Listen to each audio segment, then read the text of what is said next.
Hey everybody, it's I Want to Be Retro. Today we're going to take a look at blocking Facebook tracking cookies with Pi-hole.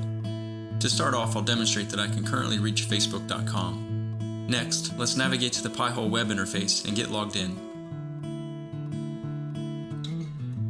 To block Facebook tracking, we're going to use regular expression, so select Blacklist from the left navigation. Copy the regular expression to be used from the description. Then back on the Blacklist page, click the Regex Filter tab. Paste in the regular expression and enter the comment Facebook, then click Add to Blacklist. With the Facebook blacklist now in place, I'll go back to the Facebook tab and refresh. This time I won't be able to reach the page at all.